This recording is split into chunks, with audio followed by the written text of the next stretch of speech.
find himself getting passed by multiple cars, as I mentioned earlier on, so you're off in a very precarious situation, but he often finds himself in these places. He doesn't qualify as well as he races. Up front they are getting with Lee Aberdeen and Luca Varani not very far apart at all here, but I just want to see how Alistair Haight deals with Marcello Kessler coming around the old hairpin.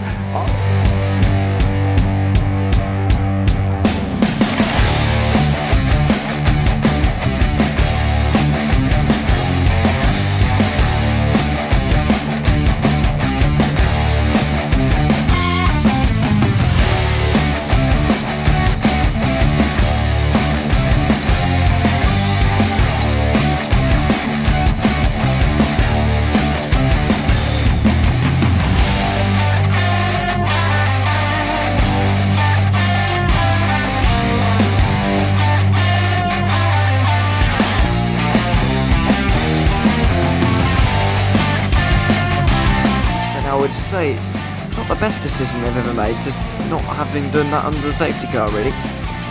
Yeah, they're taking their pit stop strategies from Ferrari lately or something. What's going on? In turn one, just too much gas on them, too much feet on the out pedal, and unfortunately he's dropped him all the way down the order. But Philip Hammer is out in front by an 8.91 seconds.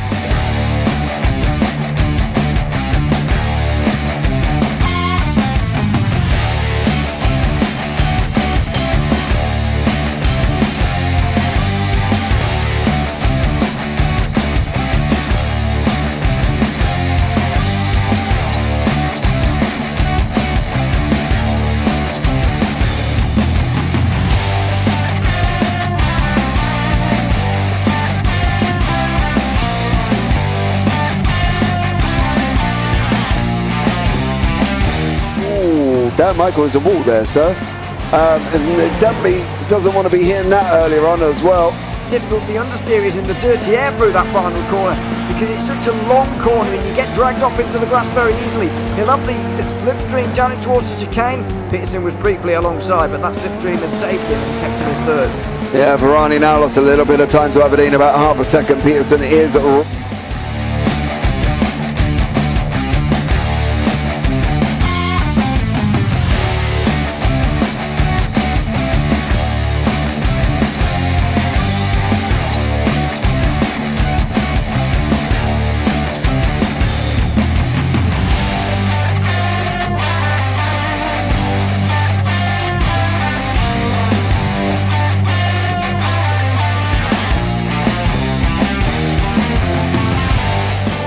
Pike's pushed Morton forward up ahead.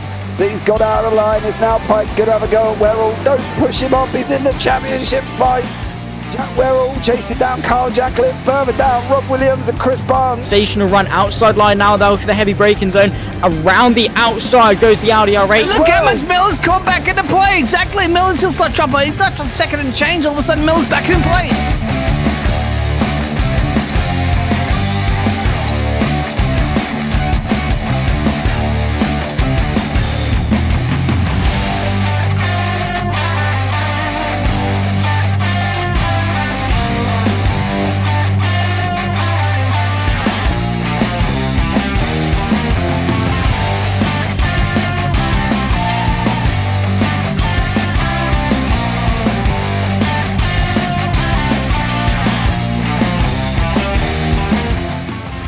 Moving on to the back end of Phil Jocelyn. So there's been a lot of movers and shakers in this first 2 laps here for race. Absolutely serious racing league. Everybody's a lot have fun. Yeah, It's all about the entertainment, so I hope everybody is enjoying themselves out there in the chat. We know that Ron is been enjoying himself watching. The Burger King machine's off into the grass a little bit there as they're really bunching up now.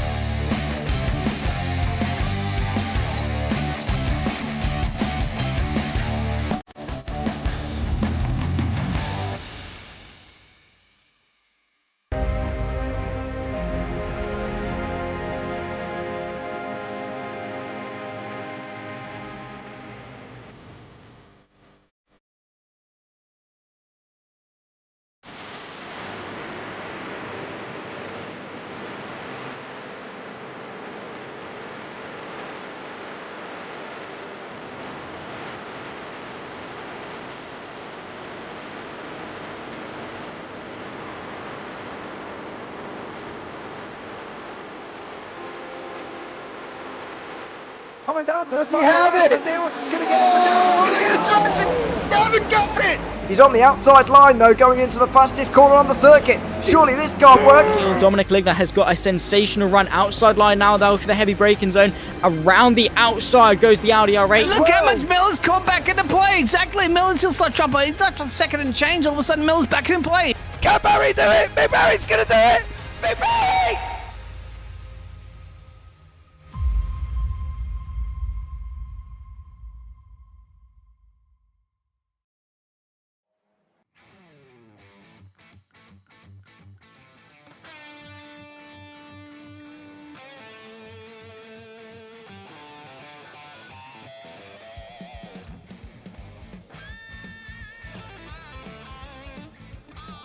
Good evening, ladies and gentlemen, and welcome to Friday night's the JPB American Tour Championship Round 8, live from Lime Rock Park. I am James Parfitt, going to be joined in the booth, as always, by Mr. Zach Sweeney here this evening as well. Before we go any further, we have an announcement on next season here for the JPB Tour. Where are we going?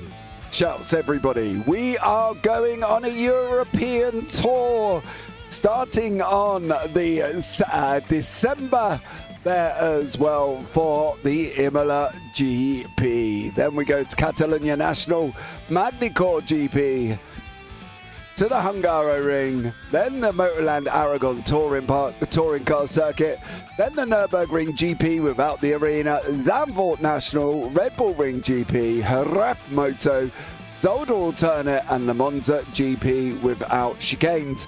You can see at the bottom of the screen, Quali will still take place at 9 o'clock. Race 1 will be set by Quali. Race 2 will be a 10-place reverse grid. Those two races are going to be 15 minutes each. And then we will have race 3 at 30 minutes with a top 15 reverse. So we're going to opt for 3 races, 2 shorter ones, 1 long one, here for you starting in December. So if you want to get yourself signed up, head over to jpbbroadcasting.com, hover over League Racing, join a league, and then you will see the TCR Cup European Tour on there for you to get signed up. So that's going to be the calendar. We'll have a quick chat with just Zach Sweeney before we go any further regarding that calendar. Zach, welcome in. How are you? I'm doing good, yeah. I'm very much looking forward to not only running off this season, of course, but then also the excitement of next season. We get to go through Europe, which is pretty cool. Of course, we've done the UK, we've done the US. Well, we're doing the US, and now we get to go through some of the best circuits in the world, which just happen to be primarily in Europe. They definitely do. Start on the 15th of December. Then we've got the 22nd of December. We will take a break up until the 5th of January, okay, for the holiday periods, for everybody to enjoy the holidays, myself and Mr. Sweeney included in that one. So we can get 2 weeks off and get a bit of a rest. And we do run all the way through till the 1st of March.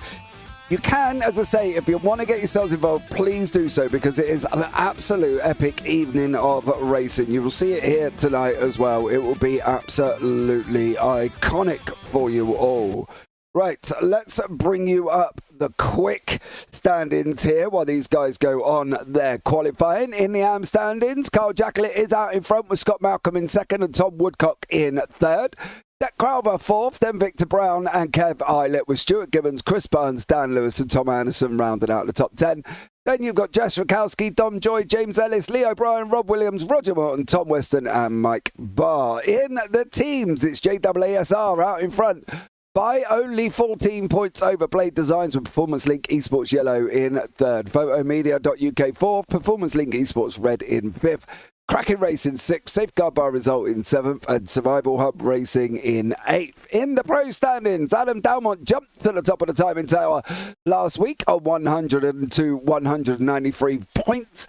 There was a penalty for Paddy Faulkner that the stewards did deem to be quite horrendous, and unfortunately for Paddy, he did cop a 10-point deduction for his penalty with the incident with John Brown last time out, with Fraser Elphick third, Mikey Pollard fourth, Russ Fowler fifth, Ian Manners in 6th, CRG 7th, Michael Lees in 8th, John Brown 9th, and Mark Draper in 10th. Then you've got Michael Sills, Stuart Beakley, JB Deju, Alan McCain, Stephen Fry, Reese Watt, John O'Cook, George McDonald and Adam McNally. We have got John O'Cook back this week and Alan McCain. So they're both back after serving their suspension. In the teams, AI race summaries are out in front on 363 with SRL Amber in second. Performance Link Esports Green in third, SRL Emerald fourth, SRL Next Gen in fifth, JW Motorsports in sixth, Sabel Esports in seventh, SRL Ruby eighth, Black Sheep Race in ninth, VTech Gang in 10th, and then BSTV and Performance Link Esports Blue. So that is the standings at the moment, Zach. Let's talk about this track. Now, I'm fully aware that you might not like this version of this circuit. No, I don't. In fairness, Lime Rock doesn't really have a lot of a variation. There's only a couple, and yet we chose the worst one. I'm not usually one to bring down the mood, but I don't like that chicane. I think it's pointless. I'd rather have the other one. You know, you go through turn 1, turn 2, 3, and then you have that uphill right, left, right that leads you then into the final little bit. Instead, we go left and right just before the final couple of corners. I just think it's a little bit clunky and clanky and awkward and stop-starty and meh. Personally, that's just me. I'm sure we're still going to have fantastic racing nonetheless. I mean, these guys always deliver it, but Lime Rock in of itself, it is, you know, it's always going to be a tough circuit to drive. It's one of the first that people get into in the servers of iRacing. One of my first ever memories of iRacing was pulling an all-nighter here at Lime Rock in the MX-5 Cup just to get my safety rating a little bit up. I didn't realise how quickly it turned 7 AM when I'd started racing at 11. So fun memories here, just not using that chicane, unfortunately. I think it's a great circuit. It's a lot of fun to drive. Hopefully we'll reflect that in the racing action as well. Yeah, I'm sure we will, Mr. Sweeney. I'm sure we will. We've got 20 cars out on track, which, to be honest, I think is probably a fair amount for a circuit of this size. We talk about this most weeks at the moment. We are getting towards the end of the circuit, the end of the season, and Christmas is coming in general, so it always does kind of die off a little bit there as well. Good evening, Piercy. Good evening, Tressing. Go, Jonathan. It says Brian Holmes, welcome in, and Gianni. Let's go, Fowler and Cook. Well, let's see how we can get on here as well. Adam Dalmont from SRL Next Gen leading the way, the championship leader there, of course. A travesty, if you ask me. What is a travesty, Piercy? Are you blaming my track? It's not. Stop it. This, You're wrong. I'm not wrong. This track is awesome. I love this variation. I think it's going to be cool. Tom Woodcock is out on pole at the moment on a 58.056. We did see 57s in practice, Zach, from some of the drivers as well. Different kind of fuel levels at the moment as well. So Adam Dalmont then jumps into pole for the first man in this 57. John O'Cook is on the 57th as well. I do like John O'Cook already. He has come out and apologised to everybody and said, if I hit you, I do apologise. He has brought new brakes, new pedals, and he hasn't quite got them sorted out as of yet. So he's apologised early, which I think is cool, giving everybody a warning that he might have an incident. Because then it's their problem. You've given them advance warning, so if there's any problems, it's their fault. I agree. It's like if you yell incoming loud enough before you go for a dive bomb, any contact is their fault, because if they heard you shout it, then it's their fault if they get out of the way or not. But yeah, obviously with it being a shorter circuit here today, it means that the gaps hopefully should be a lot closer, because there's less corners, less time to make that time up, essentially.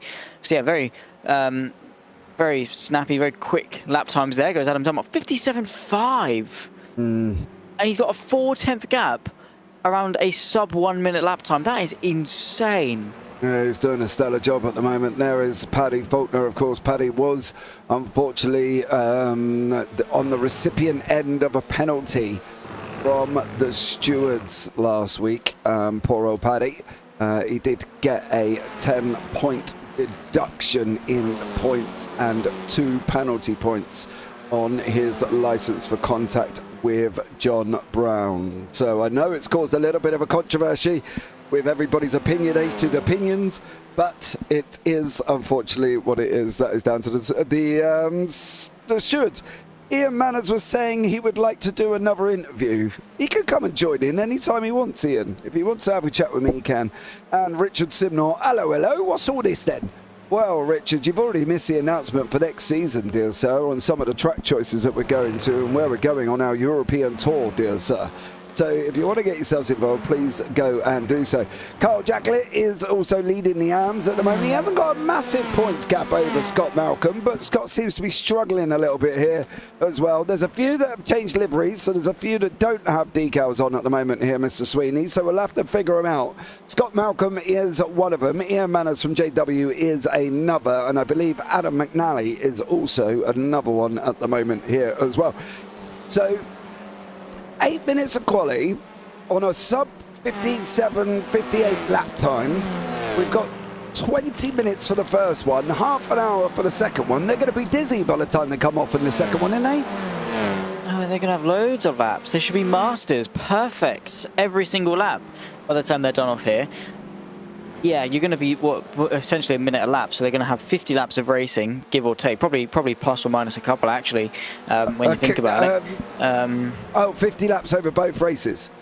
Yeah, okay. Obviously. Sorry, I thought your maths had gone out the window. No, I'm not Ewan. But yeah, no. I'm joking. Yeah, I love him really. Pick on Ewan. He is only small, I suppose, and northern. You know, there's a double whammy for him. But in general, yeah, it's a shorter circuit. I think what we are going to see is a very oval-esque race type of thing. Obviously, with it being a shorter track, and with there being a couple of a lot of it spent fast-paced. I mean, the S's are flat out. The only real corner is the chicane, the last corner in turn 1, and this one, I suppose. There's only 3 or 4 actual corners. The rest are taken at pretty high speeds, and the slipstream is going to be pretty strong as well. So should, in theory, be a lot of fun that everyone can keep nice and close. What a sort of a big concern for me is how little of a braking zone turn 1 is. These touring cars have got a lot of grip, and you can brake incredibly late. So maybe overtakes are going to come down to some mistakes, or these guys are just going to have to get crafty. Well, they are, yeah, as long as they're not obviously crafty to the point of where push to pass, and I don't mean a button. I mean, sort of generally pushing somebody off the side of the circuit isn't an ideal scenario. Paddy Faulkner's moved himself up into second here as well, 57.6 with Adam Dalmont on a 57.5. Then John O'Cook, then Woodcock, McNally and Seal. Woodcock is leading the AMS at the moment. It's Tom Woodcock. He's there sitting in first place in the AMS with Victor Brown second in the AMS. Another man that's had a very good season. Carl Jacklett as well, of course, leading the AMS at the moment. Only sitting third in class currently.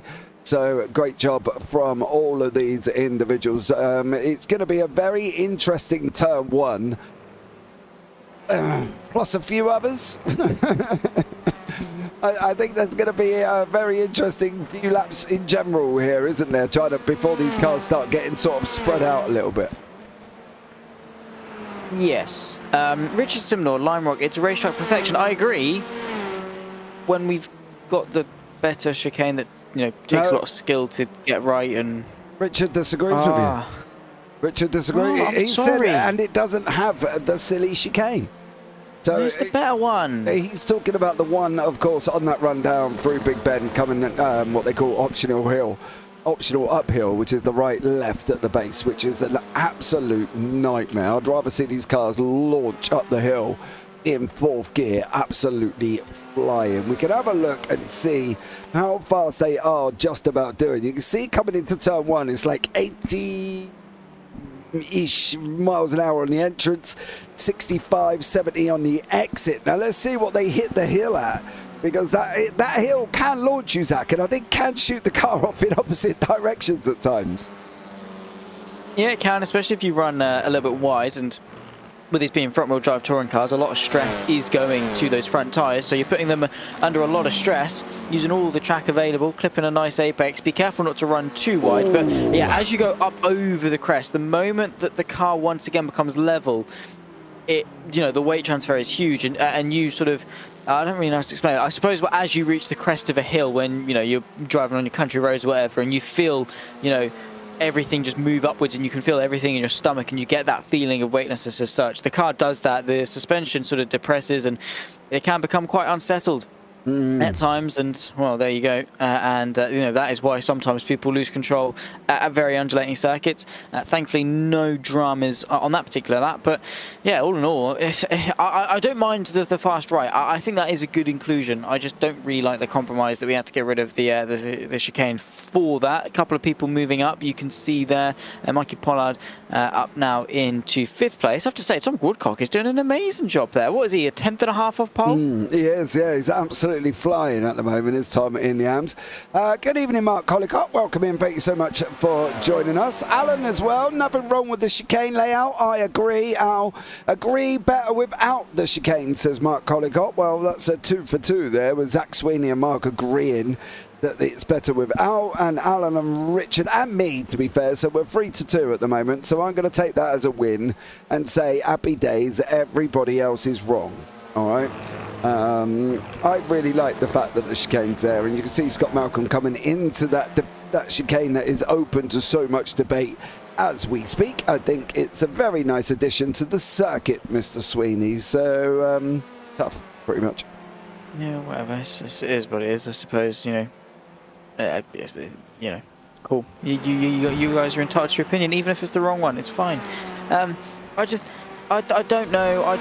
Between the two chicanes, I think this one just slows it down too much. Like, the whole point of this fast right-hander is to maintain a high speed, and you're coming in, you're not really going to be able to get much overtaking done. You're braking in a straight line, hitting a nice apex, and driving out. I mean, I'm sure it's fun to drive because, carrying speed through, it's quite a heavy braking zone. It's just too tight, and I like the fact that final corner is so fast and flows really nice in that downhill run and trying to carry the speed out, and then you've got that chicane that slows it all down and makes it incredibly easy. So yeah, I don't know, it's just not for me as such. But yeah, to each their own, I suppose. You guys, as I say, you're entitled to your opinion. So well, they're still clocking some speed coming down there.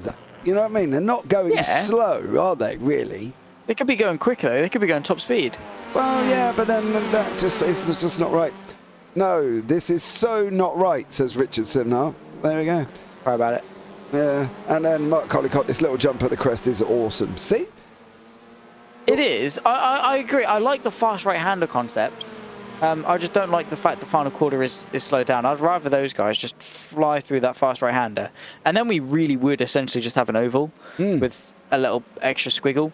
That would be fun. That would be an all right edition of Lime Rock. I wouldn't mind that one. I like that uphill chicane. I don't know why. I know it's I know it's a bit not to everyone's liking, but that sausage curb on the right and having to carry the speed up and the consequences if you don't, and yeah, I enjoyed it, especially, obviously when I first started doing iRacing in the MX-5s, I thought it was a really sort of the make or break of the lap, the sort of the sunset bend of Lime Rock, if you will, or, the Eau Rouge Radion of this track. That, that corner that will make or break the lap. If you mess that up, then it doesn't matter how good you are at all the other corners.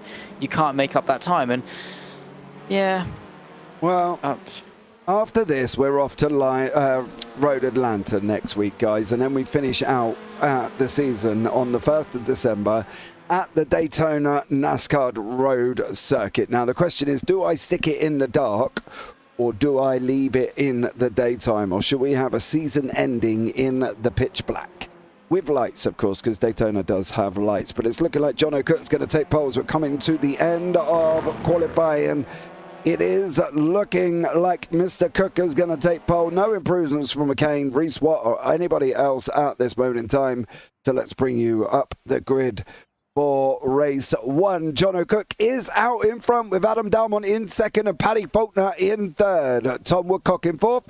Mikey Pollard fifth. Adam McNally 6th. Russ Fowler 7th. Ian Manners in 8th place.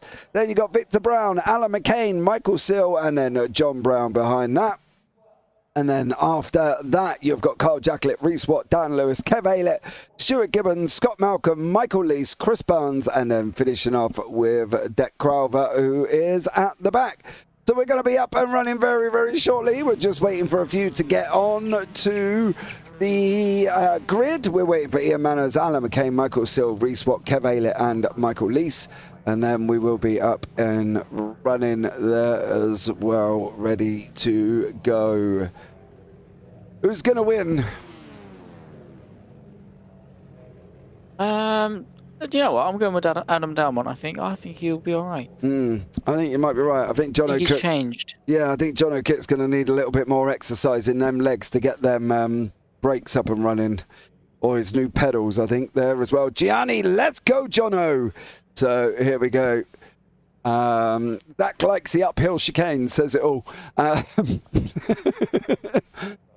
Good job I know where you'll go with that one, Mr. Sweeney.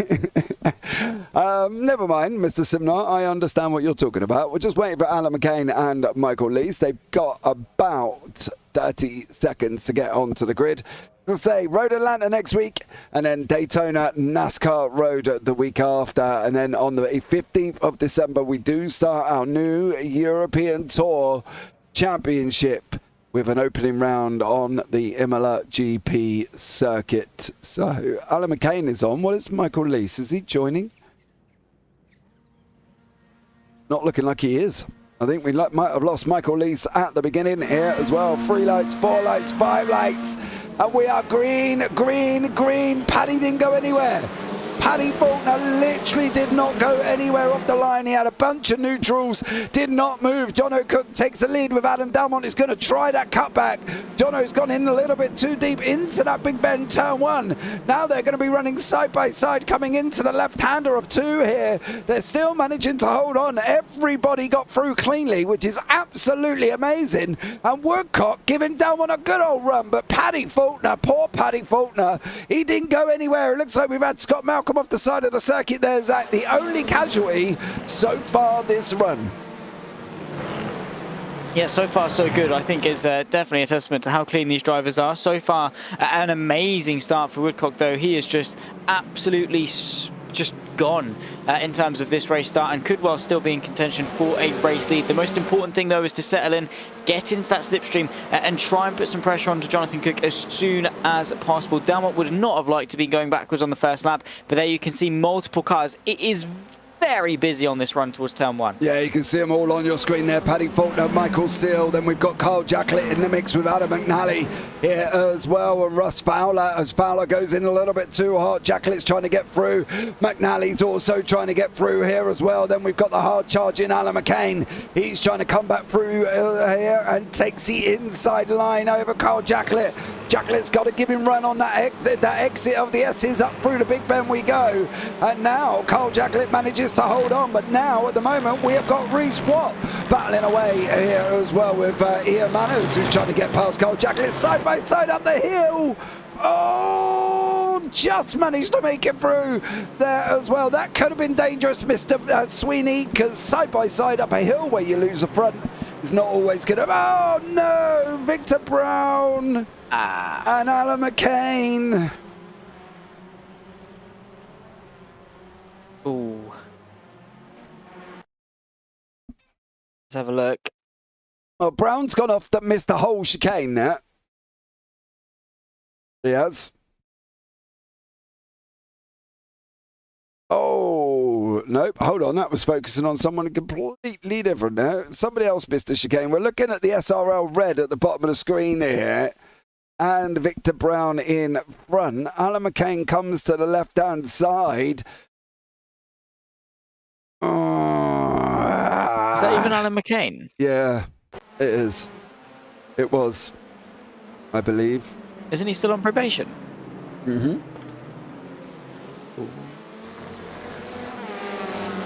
Yes, we do have a couple of drivers on probation. One of them is your leader, John O'Cook. The other one is Alan McCain here. And for Mr. McCain, unfortunately, being involved in an incident at that moment in time is probably not a good idea. But now we're trying to go 3 wide. They're throwing blocks all over the place here. Carl Jacklett's on the right-hand side. Is he going to back out? He did back out. He gave Reese Watt the inside line with also Alan McCain in the middle. McCain does make it through. Now we're going to have Reese Watt again. Is he going to... Oh, come on now. Settle down, son. Settle down. I thought he was going to almost do it there as well. Reese Watt went in a little bit hot. Alan McCain sweeps round now. Carl Jacklett's going to be coming at him as well here. Can Jacklin make it through over what at the moment he's not? Up to the fast right-hander we go. Slight dab of the brakes. Get the car hooked up over the curb, over the jump. There they go. Big old wiggles from most of the four in front there. And once more, but they all make it through cleanly. And there is John Brown, who's trying to close down on Kev Aylett here as well. Very tough action going on here, Zach.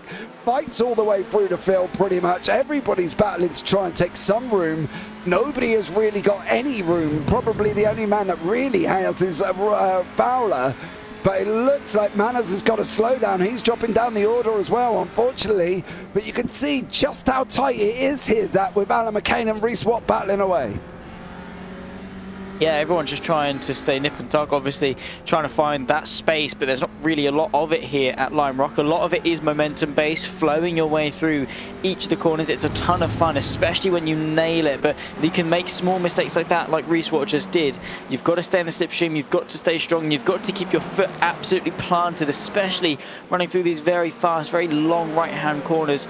Unfortunately, no way through as it stands for Reese Watt, but he's got Alan McCain right in his sights, and he would like to find a way through because he could have Carl Jacklin on his case very soon as well. Oh, I think Delmont might have just lost some positions there. He has. He's lost him to Seal. He's lost him to Pollard. Cook's also made a mistake. He's got to slow down once more.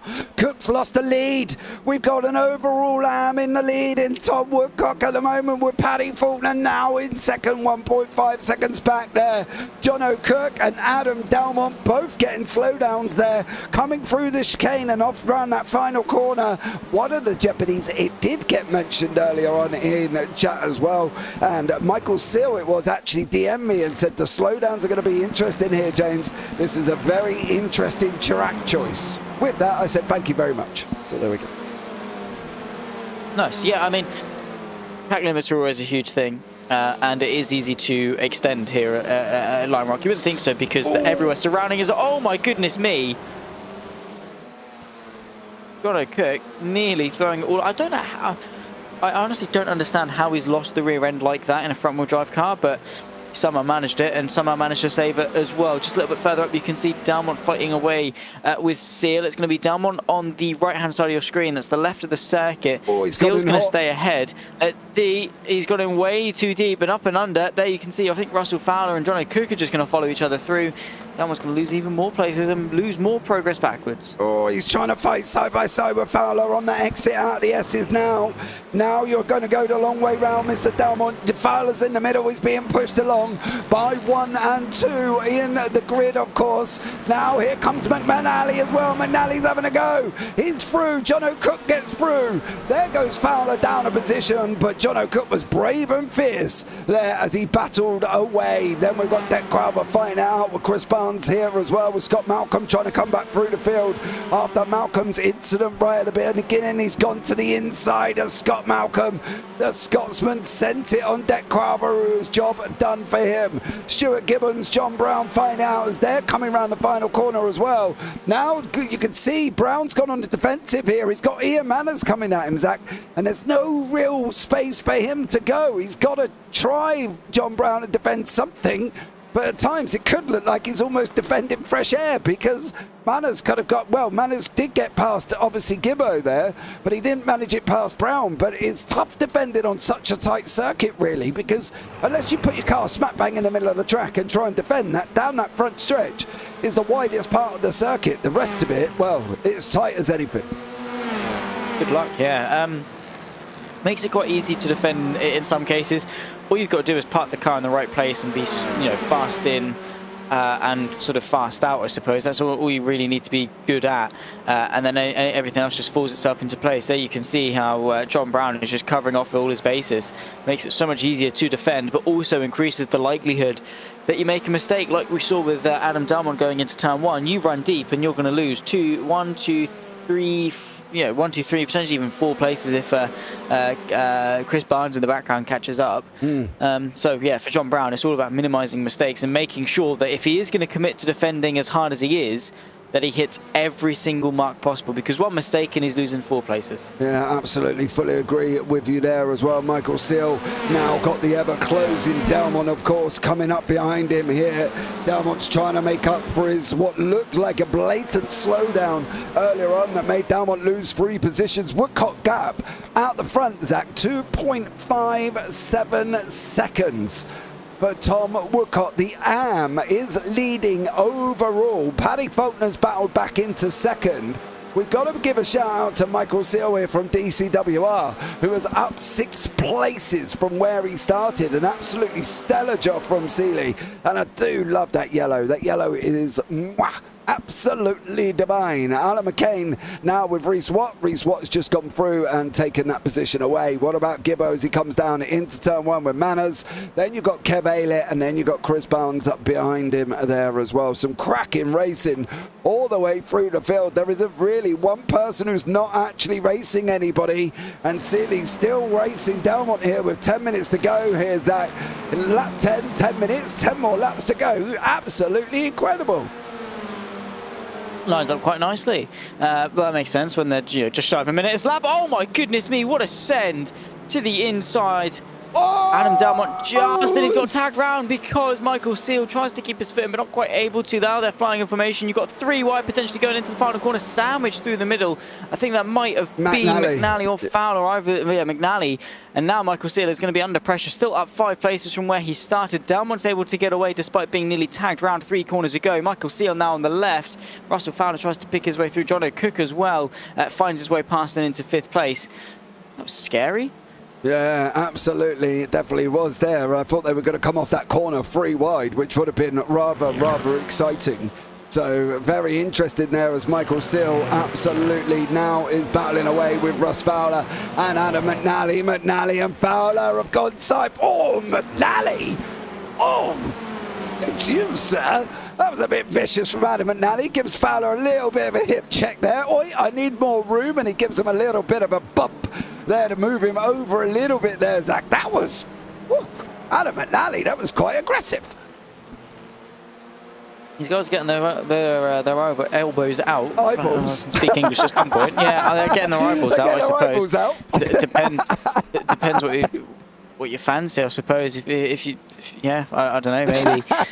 Probably not going to be very good at driving if you pop your eyeballs out. But if that's a hidden skill that you have, then by all means share it with us. But yeah, they're getting their elbows out. There we go. I can speak English, I do promise, ladies and gentlemen. But some of the time, anyway. It's not like it's my job or anything. It's not even. It wasn't in the job description, so it's fine. Dan Lewis a little bit further down, unfortunately, has not quite had the race of his dreams. No, I'm trying to figure out something here. I'm wondering if I've got something wrong here, because I got a funny feeling that actually could be Dan Lewis in that Audi. It is Dan Lewis. So it was Dan Lewis that was involved at the beginning, not Alan McCain. So I apologise to Alan McCain there. Obviously, with Alan changing his livery back into the iRace livery, I got a little bit confused because he normally is in the SRL. I'm sure it's the SRL Ruby livery. But look at this. What can we say about Mr. Woodcock? 8 minutes to go. He's out in front by 3 seconds here, Zach. An incredible job. Yeah, there's not really much that you can say that will do him justice. I mean, to do it in race 2 is one thing because you're aided by the reverse grid as such, but this is the race where everything is against an AM. You've done qualifying, which means all of the pros in theory should be in front of the AMs, which means the AMs, in theory starting behind. You've got to then put yourself on the position of the grid, which, i.e. at the front. Tom Woodcock did do that. He started 4th place, which is a very impressive time. And then he worked his way forward, picked through the places, and has now got the fastest lap. He's nearly 3 seconds clear of Paddy Faulkner and the rest of the pro field, purely because he just kept his nose clean, he picked the right gaps, and now he's leading the way. This is truly sensational of a job, as I say, because race 1 is where everyone should be. This is the normal race of the two, and this is where you should see the biggest divide in between the pros and the AMs. But Woodcock has just said, nah. Absolutely. We're looking at the back from Michael Seal there. As you can see, Adam McNally through the rear wing of Seeley's Veloster as he's fighting it out. He's trying to get away. We're coming round that right hand uphill. We're going to go over the jump. Let's have a look and see. There we go. Oh, you can see there McNally's front wheels off the deck. And an incredible job. Now it's Adam on the brakes, son. On the brakes. Does manage to keep it on the brakes as well. I do love that picture. Straight through the middle of the back wing. Out we go the other side there, Zach. You can see it get nice and close. Victor Brown is battling away here as well. He's trying to get on through Crowther. Now, Victor did go have an issue right at the beginning of the race. So for Victor Brown there, he was the one, unfortunately, the culprit with Dan Lewis. Lewis there giving him a nice gentle little nudge, as Adam McNally also looks like he may have just copped a slow down there and is trying to get rid of it, and has now lost 4 places, including to Russ Fowler, who's being pushed by Reese Watt, and Chris Barnes having a go at Gibby. There's some great racing going on here, Zach, and there's some incredible battles at a circuit which you don't like. And I've got to be honest, I think the racing's been absolutely amazing so far. Yeah, it's been good. I haven't not enjoyed it. I think that chicane has been the spark of some, decent action. I will give it its dues, where it does, does deserve it, I suppose. But because of sort of the way you're coming in. You're coming off, you're coming into it very quick, and then it's a wide arc into a tight apex, similar to, I guess, the final couple of corners at Fuji as such, that wide arc going into a tighter apex.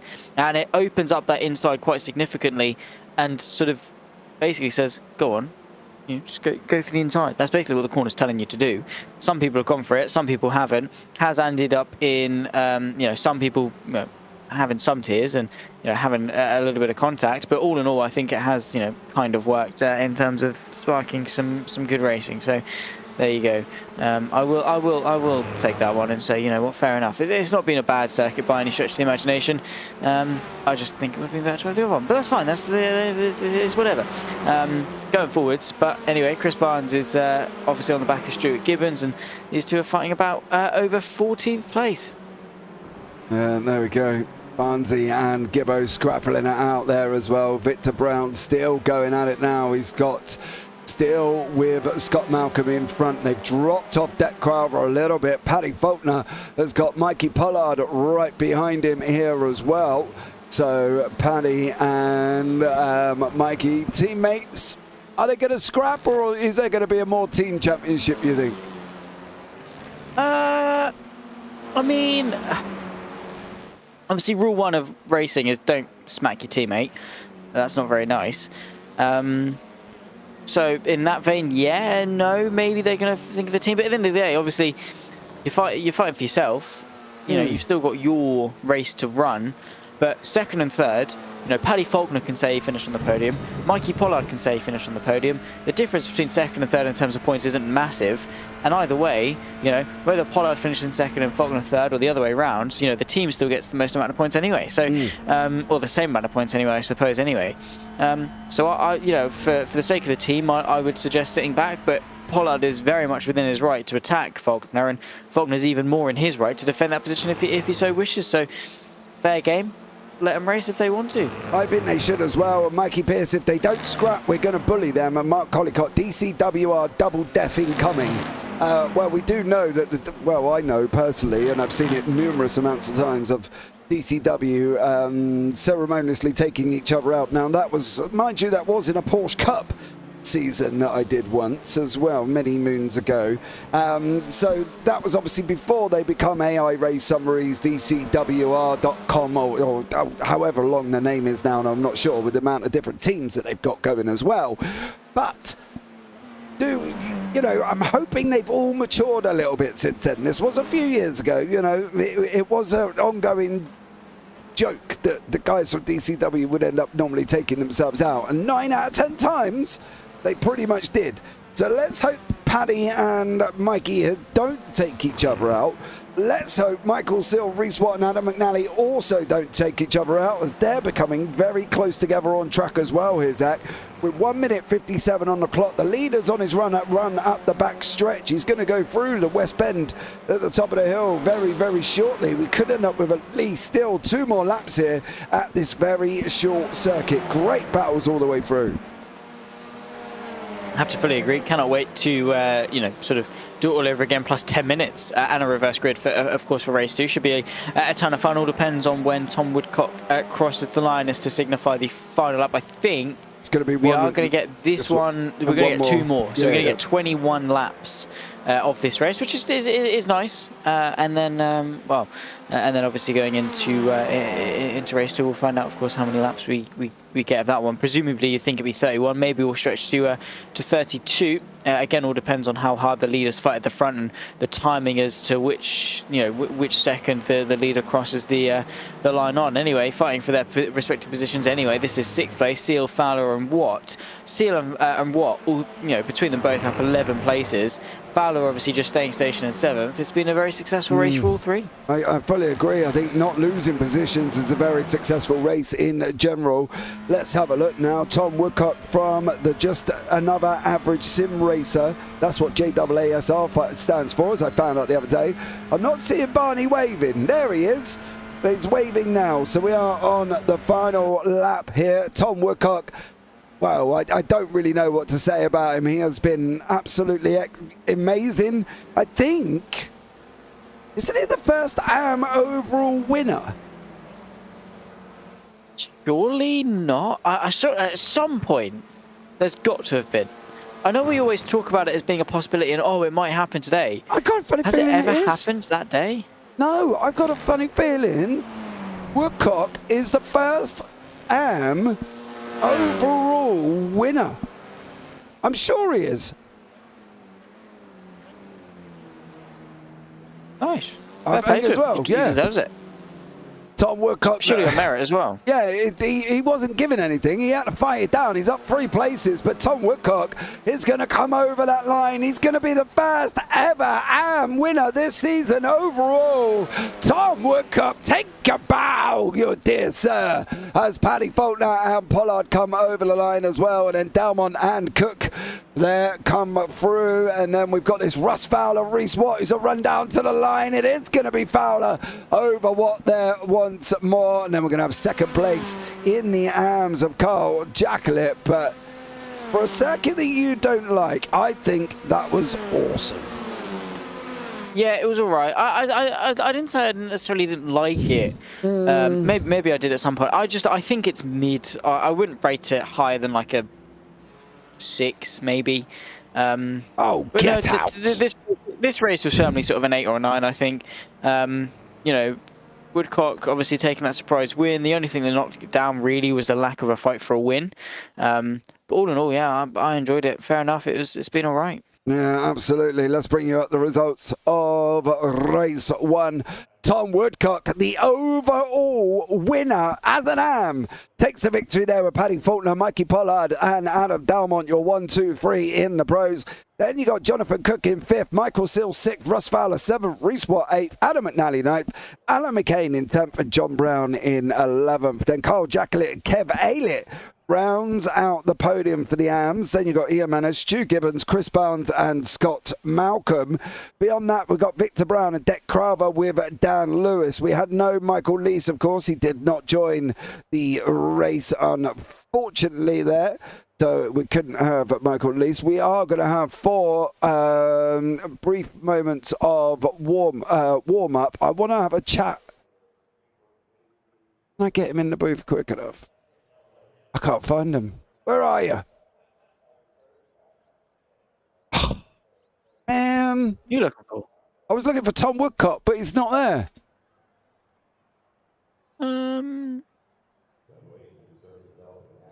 No, I don't know. He's not. He's going to go to 15th now, isn't he? That would make sense if it's a top 15 Yeah, reverse top grid, 15. Yeah? All right. Calm down. Calm down, dear sir. So there you go. Amazing, Tom. Yeah, done an absolutely stunning job there, Tom Woodcock. Amazing. So let's have a quick chat with the first ever overall and winner of the season, I believe. I can't remember anybody else doing it. Tom Woodcock, welcome in, sir. Oh, thanks for having me. That was one hell of a race. Mate, you did a stellar job. Up 3 places, won by 3 seconds. Easy. Well, yeah. I mean, I was third for a bit, and then I think Adam lost it in the first turn, and then who was it? Jonathan just left on the right. I'm not sure why he stopped. I think they had slowdowns there, sir. Right. Okay. Yeah. And then from then it was just trying to set consistent laps. Well, you definitely did that way, and you got the title of the first overall and winner. Oh, that's pretty good. You should do. What's the plan for race 2? You're now going to be down in 15th. How are you going to work that one on this tricky circuit? I'm not sure. I'm not very good at going through the chicane behind somebody because I can't see my brake markers, but I'll just wing it. It'll be fine. Well, maybe I'll suggest that. I'll give you a hint carefully. Might be a good go. Tom, what do we reckon? Yeah, I'll try that. Yeah, try it carefully. Pick them off. You got 30 odd laps, mate. You got loads of time. I mean, you'll be all right. But, dude, absolutely stellar job. YouTube has said amazing. Well done to you, and a great victory and everything else. So, you know, even YouTube's finding the love for you, Tom. Well, if they like me, it must be all right. Right, thank you. Take care, buddy. I think he wanted to escape out the box there. Richard Simnart, stop spamming symbols. What have you done here? Let me have a look at the message. I want to look at them as well, actually. Solid 6 out of 7, and then you clap. Clap hands. What's going? I think my bot's being a little bit overzealous here. Just trying to give him a round of applause. Oh, stop picking on me, bot. She ain't done nothing to you. She tells you to go and buy things in the merch store anyway, so... That is true. Get your money, mate. Exactly. Off you go, everybody. If you haven't got a checked out JPB broadcasting.com merchandise, go and have a look. There is some fun things on there as well. You know how I feel about blue flags. You can even get yourself a hat with a famous quote there. Blue flags means one thing: move. It's fairly easy, really. But there we go. Zach, what are we expecting Woodcock to be able to do coming through race 2? He's not even sure. He just said, I'm going to wing it. Fair enough. Best way to be, I suppose. Don't go in necessarily with a plan, because the moment you plan things, the moment something deviates off that plan, you get disappointed. If you sort of say, oh, my plan is to do X, Y, Z and make up 7 places before turn 1 and then overtake blah, blah, blah at turn 6, and then it doesn't happen, you're just setting yourself up for disappointment. If you say, sort of give yourself goals as such, you know, say I would, you know, I'm going to aspire to finish at this place in the race, and that's fair enough. But you're not necessarily planning it out to a T. Just give yourself an aspiration. Say, this is what I'm going to aim for. This is what I'm going to try and do, and then go and get it. So yeah, I think that is the best way to be. Just go with the flow, see how it happens. Obviously, it all depends on the driver as such. Some do like a very methodical thought process through a race. I'm of the mindset of just 5 red lights, off you go, and see what happens. See, I'm on the mindset of that as well. It gets me in trouble when I do the odd endurance race. Stu Gibbons is your pole man, with Ian Manners in second and Kev Aylett in third, with Carl Jacklett in fourth. Then you got John Brown, Alan McCain, Adam McNally, Reese Watt, Russell Fowler, Michael Seal, John O'Cook and Adam Dalmont down in 12th. Mikey Pollard 13th, Paddy Faulkner 14th. Then you got Tom Woodcock in 15th for Chris Barnes, Scott Malcolm, Victor Brown, Deck Craver and Dan Lewis rounding out your 20th. And then Michael Lees, who we think is not going to make it here either. Stuart Gibbo is on pole position. Let's see what Gibbo's going to be able to do here once more.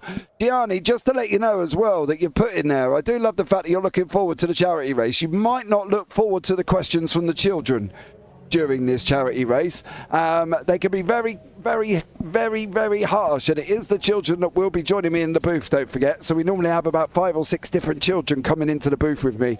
So if you haven't watched one of our BDLVs, you should. That takes place on the 26th. So if more people want to get involved, AIRaceSummaries.com/Tracy, Jesse, Billy, Bobby, Bert and Bill and Bert. come and get along. But we're up and running here as well. Stu Gibbons does get the whole shot with Ian Manners, Kev Aylett and Carl Jacklett fighting out as they come down into turn 1. This is where it's all going to go in this mid-pack. Delmont, contact with John O'Cook. Little bit of elbow running there as well. Now Paddy Faulkner's in the mix with Mikey Pollard. Don Woodcock's coming through. He's trying to make the most of the chaos that commenced in front of him. Big old hip checks there for John O'Cook. Delmont then makes a manage to get through. Stuart Gibbons leads away. Nobody's off the side of the circuit at the moment. Michael Sill has left the pit lane, so I'm not entirely sure what happened to him. We jumped to the pits right at the beginning, but a tough racing at the moment here. Yeah, everyone's just trying to get out the gates really nicely, get some places up while they still can, because this field is going to spread, and well, you have got quite a long time. All starts with the first lap, and if you can make up some places, then you're going to be putting yourself in a pretty decent position going forward, especially those that are starting a little bit lower down. They're the big guys that are going to be wanting to score some big points, so they especially are going to be needing to make some good positions up in the early stages. But so far so good. The entire field not really separated by too much at all. So let's see how they settle into this race. Yeah, absolutely. There is stellar jobs going on throughout the field here. These 3 AMs still leading the way. Gibbo did lose that position to Manners on that run down into turn 1 here. How's Mikey Pollard getting on? Well, he's still fighting it out with Paddy Faulkner, with Woodcock. Woodcock slicing through the field. I've told him he's got time. He's not listening. He's still going at it. He's going side by side with Mikey Pollard up for the right-hander now. Woodcock in the JAASR with Pollard in the AIRaceSummaries.com Wiener team fighting it out once more, and Woodcock is having a good old go. Your overall AM winner here as well. Don't forget, from race 1, he's now trying to battle his way through. He's up 1 place already. Victor Brown has got off the line in an absolutely incredible start. He's up 3 there as well. Stuart Gibbons is losing time. That's a slowdown if I've ever seen one before, Zach Sweeney, and it looks like somebody else has also become a customer. Oh, McNally! Oh! Oh! Oh! With full commentary circuit there, Zach. Oh, suits you, sir. Adam. Yeah. Sound effects, mate. Sign me up. Anyone that needs voice acting, I'm off. Whatever you need. Absolutely. You can see here as well, all of these guys going at it. McNally getting a big old slide on there. Zach managed to save it. Absolutely stellar job from Adam McNally. Yeah, to be fair, that was, you know, a good little bit of racing action, hence the gorgeous 10 out of 10 Hollywood standard sound effects that exited my mouth. I mean, you know, what can I say? I'm here all week. I literally am here all week when it comes to JPB broadcasting. You anyway, are, pretty much.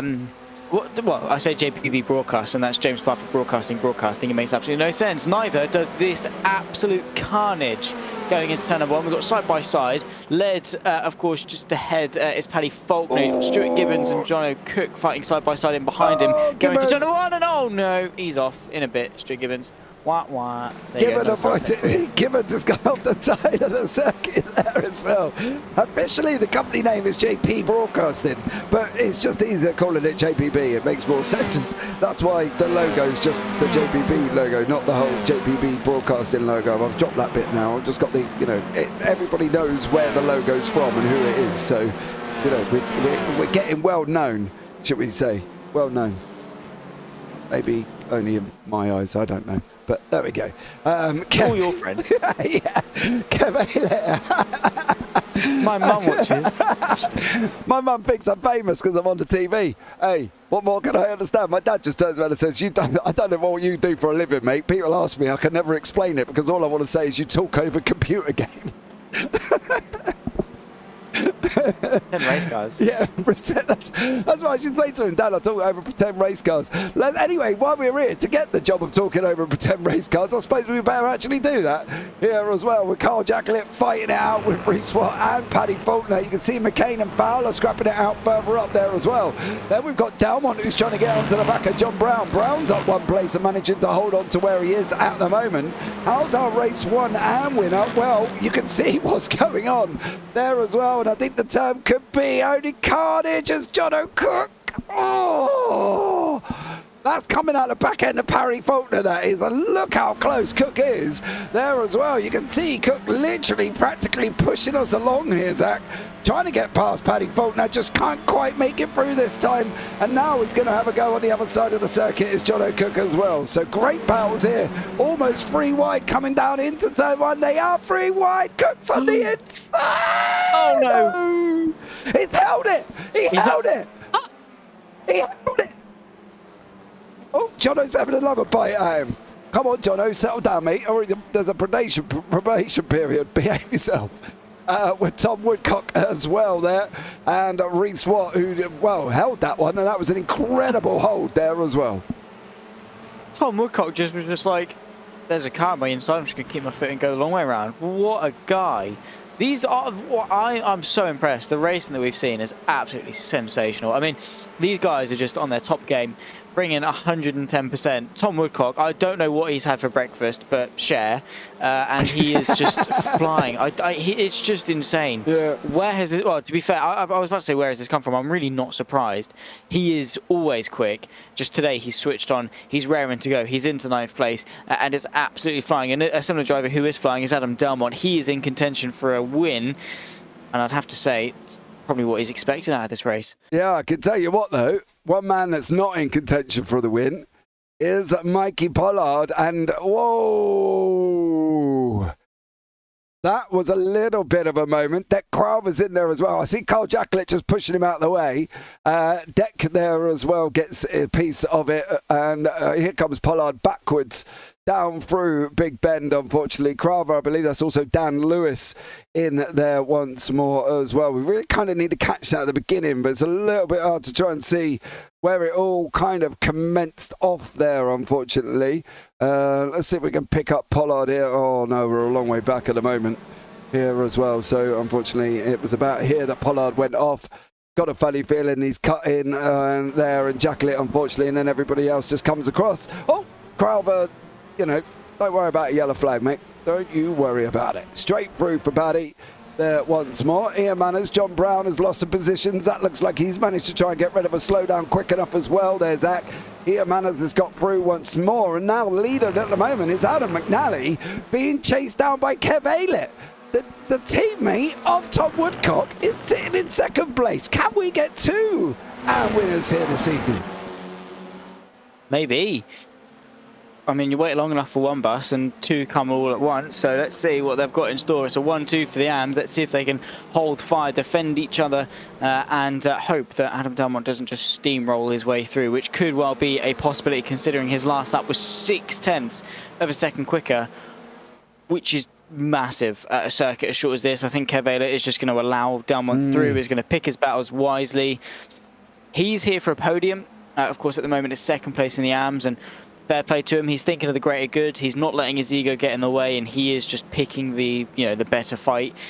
Does mean that McNally is going to have a heck of a lot much harder of a job if he wants to keep Delmont behind. Yeah, I'd like to just point something out. Adam McNally is a pro, so Kev Aylett currently is the leading AM, so there's no real reason for him to fight the guys in front. Just McNally, unfortunately, doesn't have his decals on, but he is a pro. He's blue. He's a pro. Oh, yeah. But he's got an A next to him on the lifetime. I'm sorry. It's fine. Oh, okay. Well, I'm not quite sure why that hasn't changed then. Maybe it's just not set properly here as well. John O'Cook finding out with Watt once more. Kyle Jacklett behind that with Scott Malcolm and Michael Sill. These guys leading the championship, of course, in the AMs at the moment. Is Jacklett out in front with Malcolm in 2nd. That may change at some point, because we've got Tom Woodcock, who unfortunately looks like he's trying to get rid of a slowdown as well. As you can see, Ross Fowler having a go at Alan McCain. McCain's going to go in deep round turn 1. We've still got 20 minutes of action here, guys. And I can tell you what, if this is what's going to be happening for 20 minutes, I'm going to need some strepsils after this. I've got a funny feeling. Yeah, get yourself a Lemsip, because or some soothers. Other brands are available. Not sponsored yet. Side by side, John O'Cook is trying to pick his way past Reese Watt. Let's see what can happen. Nothing much as they Went through the very fast right-hander here.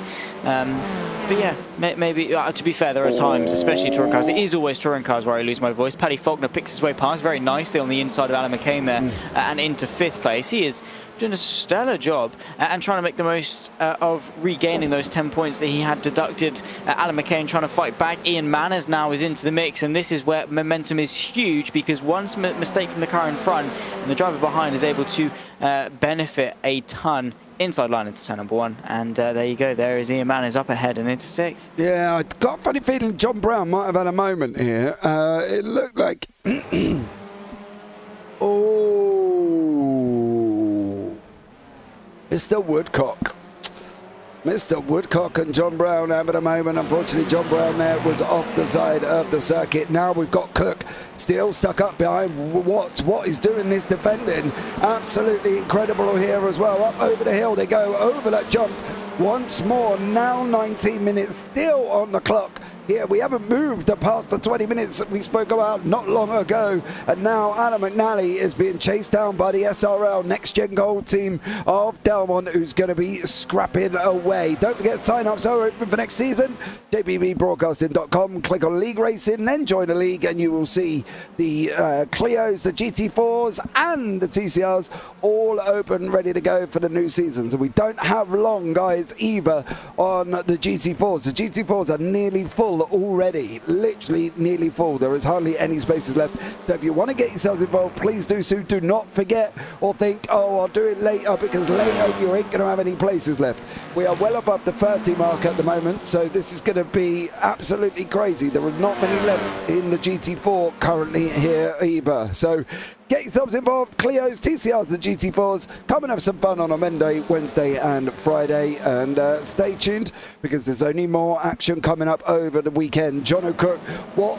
Battling away with Woodcock. Woodcock's up 5 places there, Zach. I think, to be honest, he's probably gained as much as he can in a short period of time that he's got it. Does that make sense? Like, there was no need for him to try and get 11 places up by the end of the first 10 minutes. He's got to where he probably would expect to be.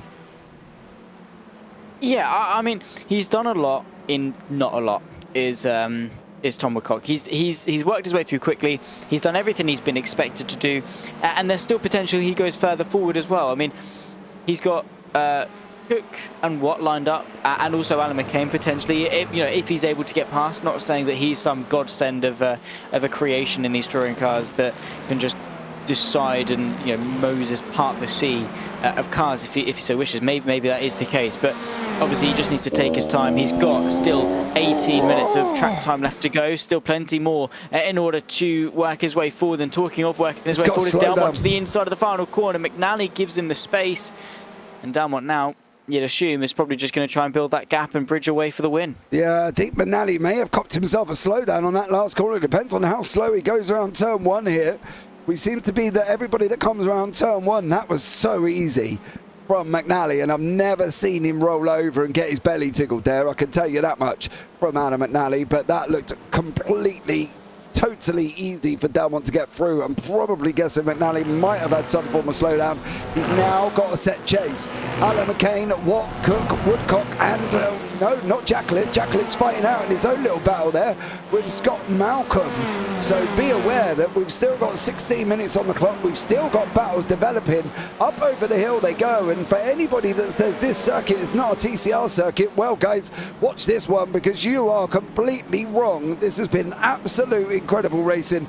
We've had slowdowns, we've had off tracks, we've had outside passes, we've had poor Mikey Pollard come down the hill backwards. We've had it all here, Zach, and we've still got 16 minutes remaining.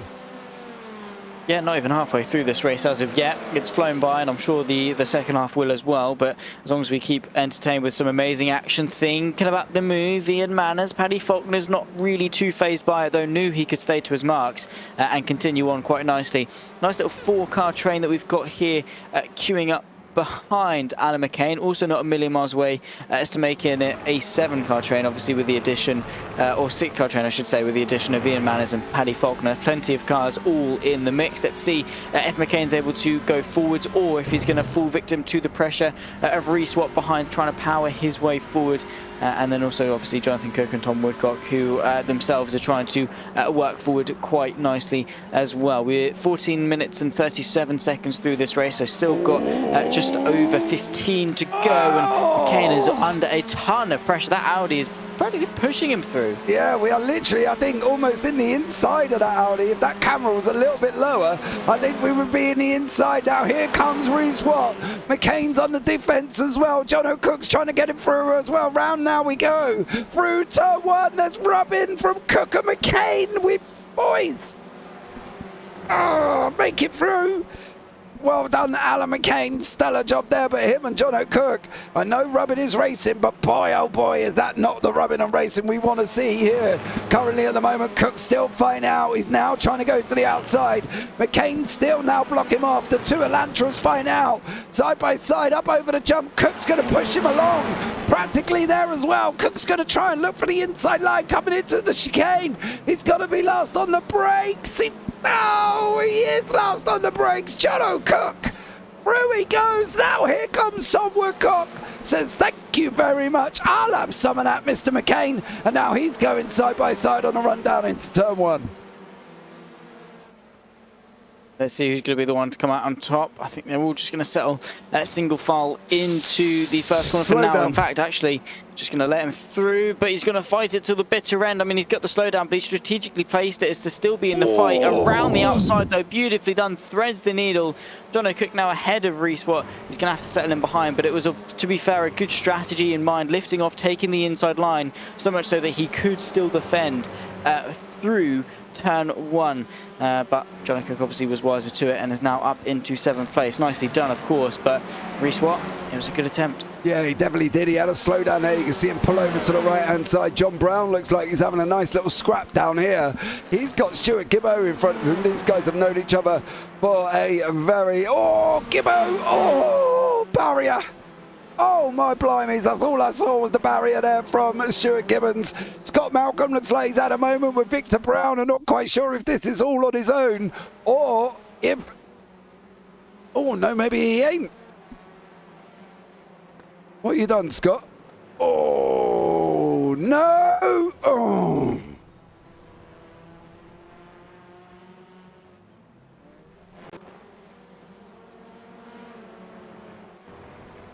Not an ideal moment there for Scott Malcolm.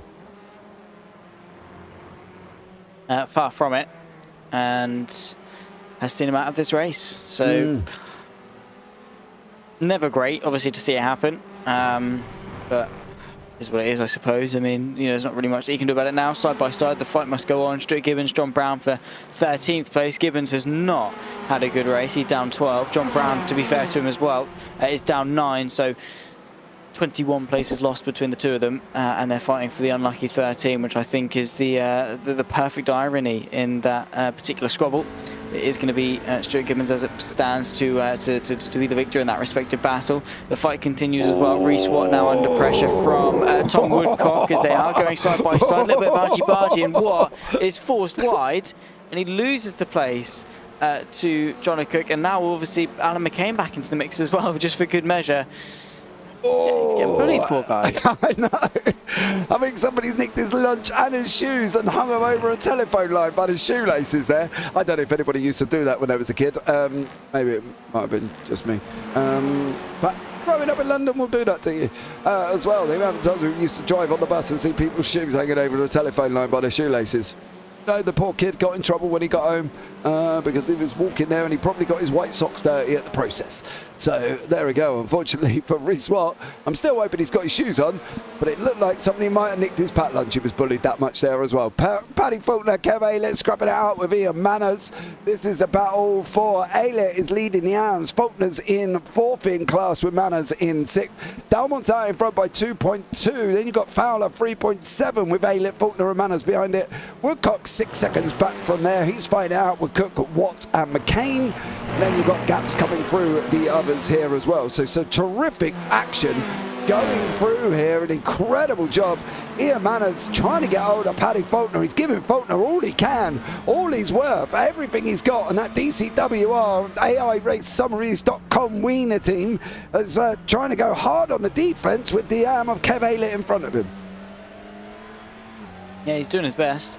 And obviously, I do like the interclass rivalries that we're having in these races. I mean, obviously, while they are two separate scoring systems, you know, these guys are fighting with each other despite the fact that, you know, that they're a pro and an am, and you know, it doesn't really affect their point haul if they finish ahead of each other or not. So yeah, nice to see that, especially, you know, the likes of Tom Woodcock, Kev Aylett as well. They're really mixing it up amongst some of the pros, and not only, you know, slow pros either, not even towards sort of the back end of the pros, really amongst the front end of them, really showcasing how good they are, and maybe a consideration to be promoted for next season. Who knows? Tom Woodcock definitely should be considered in that that sort of echelon of people. But there you can see Ian Manners on the back of Paddy Faulkner up over the crest, and there is a little bit of a jump there. There is enough to see you through, and on board with the chicane, I must say, to be fair, it does look quite fun to drive, especially that first bit into the next bit.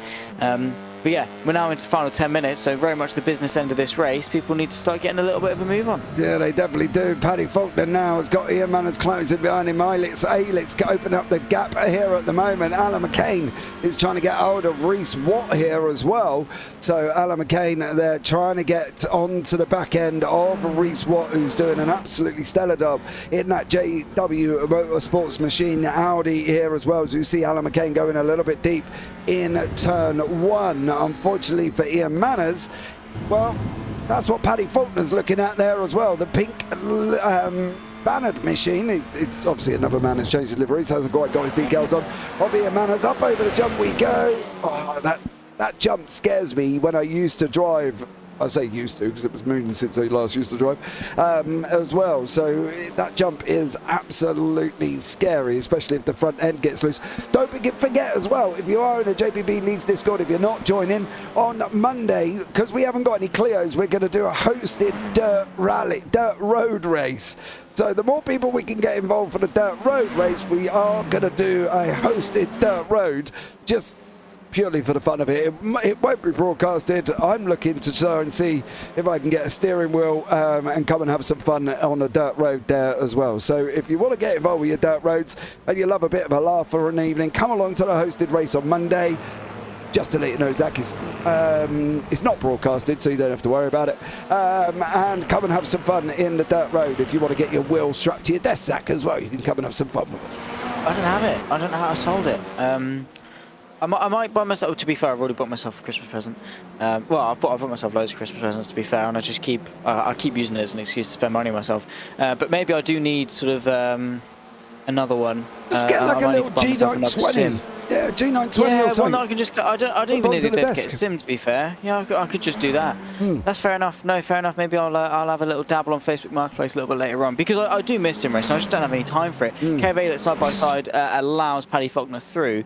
But yeah, my life consists of wake up at 6:30, go to work, come back to my girlfriend's house for a couple of hours, come back home to commentate, sleep, and then do it all over again.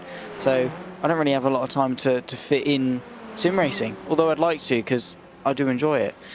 So yeah, there you go.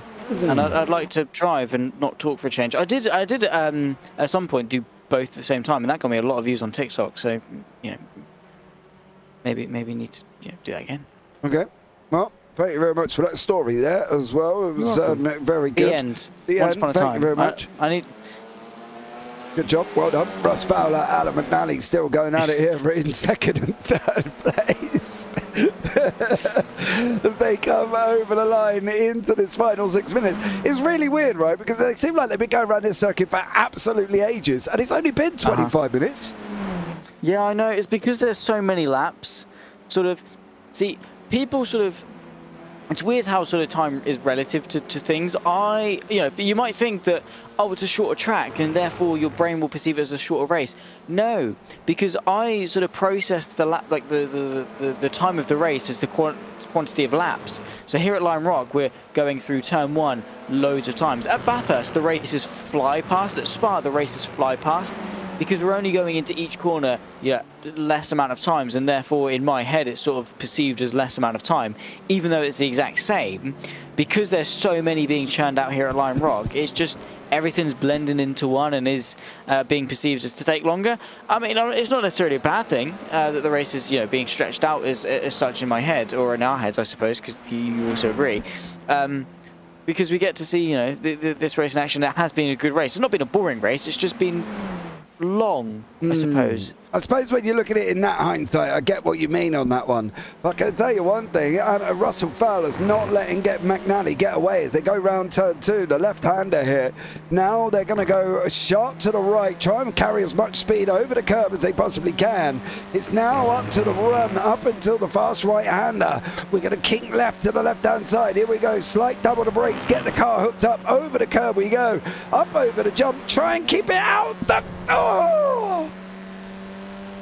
Keep it out of there. Try and keep it out of the barrier on the right-hand side there. I'm not going to lie, I did actually lean left and flinch at that moment in time, because I thought I was going into the barrier on the front end of Russ Fowler's car. But he is doing an absolute stellar job chasing down McNally. Manners is chasing down Elliott. I don't expect Elliott to get too competitive here with Ian Manners. And I do love this battle. He says, if you can read this, you are too close on the back of Kev Ayliott's car. Well, Ian Manners isn't going to give that one up very easily, and he said, thank you very much, I'm going to take that inside line. And I think, again, Aylett let him through there. He's got a nice little cushion over Tom Woodcock of 3.5 seconds. So, nice little, I suppose, thought process on-track racecraft there. Austin Draper, I do love that. That needs to start writing books. They would be New York bestsellers. And Stuart Rice, I've seen... Maybe I will. Yeah, go for it. Stu Rice says, I've seen shoes hanging over phone lines here, except here it means something very different. I don't know. I always just presumed it meant I always presumed it meant some kid had lost his shoes and now's walking home with bare feet. Maybe I got it wrong. What? Apparently it's linked to organised crime. Really? That screams gangster, doesn't it? Oh, I'm going to put my sketches over the power lines. You're well out, mate. I don't understand that one. Tom Woodcock and John O'Cook have just swapped positions there. I'm hoping Zach Logic holds true for Le Mans on Sunday. Don't like Le Mans full stop, so the races always drag on at Le Mans. Yeah, they definitely do there as well. Don't forget, we've got a JPB esports team entered into the Make-A-Wish, Drive-A-Wish competition on Sunday. They've got 8 hours of Le Mans. They're in the Ferrari GT3. And if anyone wants to donate to help us hit a small goal, we've only set a small goal for ourselves here as well on this one. I know it's near Christmas, and I know we've got BDLV coming up as well, but we are taking part in another charity. So if you can click on that link, go and have a look, and you will see there as well what we're trying to aim to achieve. We're trying to get to $200. We're on 85 at the moment, so if you can just give a quid, that will help us out massively. As we can see, John Woodcock and Watt going down into turn 1 into the last 2.5 minutes. Now, well, that was quite weird, because not long ago there was a lot longer left than that, and now we're in the last 2.5 minutes with Adam Dalman out in front by 7.5 seconds. McNally, Fowler and Faulkner battling it out for second, third and fourth in the pros here. Zach, guys not giving up till the end. No, these guys aren't. I'm proud of them for it, because perseverance is the name of the game, especially in these slightly longer races of half an hour.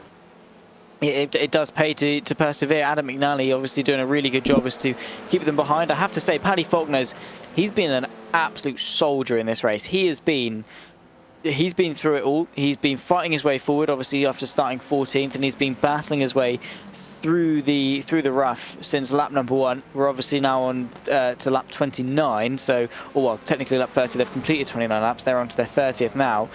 So Faulkner, yeah, I'm proud of him. I'm proud of McNally as well. To made up places himself. Same to a Fowler, and now 3 cars that all want that second place, and all of them want a podium, but there's going to be one of them that doesn't, and they all think it's not going to be them. So we'll see as to who's going to be unlucky. Yeah, John O'Cook was battling here with Woodcock. They have swapped positions twice already in the course of this lap. with Woodcock now out in the front. Cook's going to try and pull away, or try and catch up, sorry, to Woodcock. Cook and Cock there as well. Right? As they go through this game. We are right. Well, apparently, I don't know what you're getting on in your kitchen, mate. Well, apparently, you know, pigs things are a delicacy in certain countries. Me personally, never chewed on it before, so I really...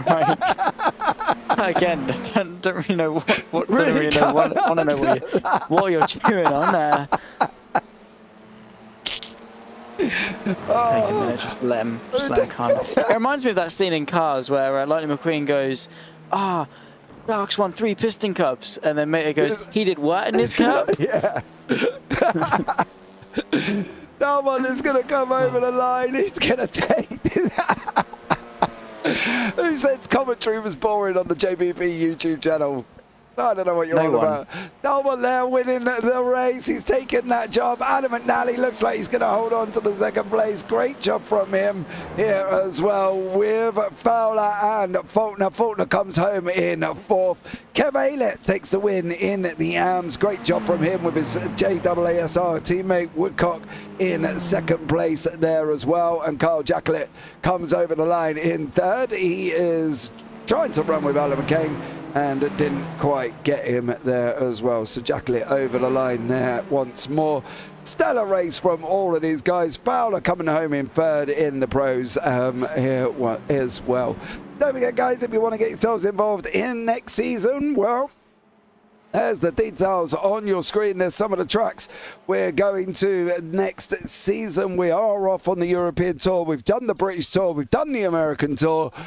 We're going off to Europe starting on the 15th of December for the Imola GP. Format change as well. You're going to get 3 races. Round 1 will be set by Quali. That'll be 15 minutes. Round 2 will be top 10. That will also be 15 minutes, top 10 reverse.